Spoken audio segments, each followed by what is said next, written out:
Ég vil taka dæmi 11. Ljósaperuframleiðandi valdi handafsúrtaki 80 ljósapera og reyndi 6 vera gallaðar. Nú ætlar áætla hlutfall fyrir gallaðar ljósapera með 95% öryggi og skekkjan í matinu verði ekki meira en 3%. Hversu stórt úrtak þarf hann að velja? Þá tek ég úr dæminu og reikna fyrst fyrir úrtaki. Það er svona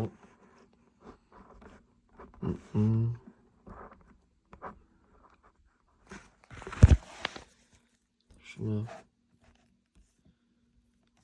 6:80, setti það inn í desmos, það er þá 0,075 aka 7,5%. Þá erum við komið með að þetta er 7,5%, skekkjumörk er 3 og öryggisbilið er 95%.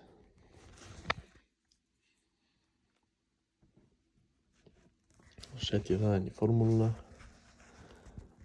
Svona held er skrifa aðeins 1,96 það er veldið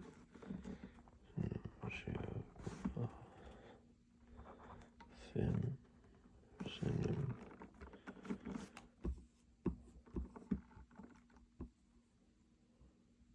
það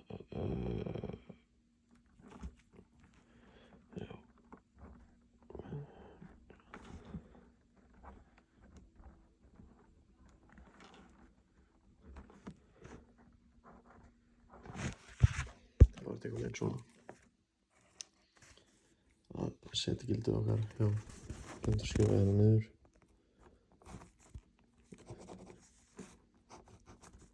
Setja gildið er 1,96. Sjáum það hérna að við erum með 47,5. Ég veit að fókusa 47,5 1,96 plúsa bara 50 og það, þannig að ég geri svona öðruvísi leið 50 úr 47,5. Það er komin töluna. Stimplaði þessinn og ætla fyrst að byrja á því að reikna veldin. Það sem ég geri er 1,96 í öðru veldi verður eins og inn í desmos verður það 3,8416. Ok, þá erum við með þessu tölu og þriðja veldið það er bara 9, þannig að 3 í öðru veldi er 9. Þá set ég bara upp nýja formúlu þar sem ég er búinn að reikna þessi veldi og búinn að plúsa þetta saman, þá verður þetta meira svo 3,8416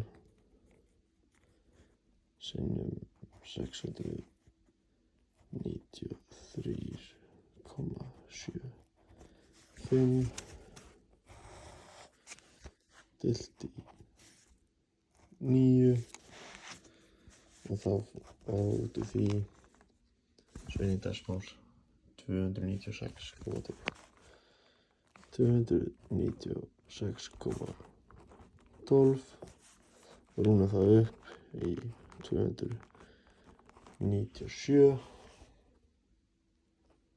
þá erum við komin með ætti ekki að vera lokasvar. Þannig að það eru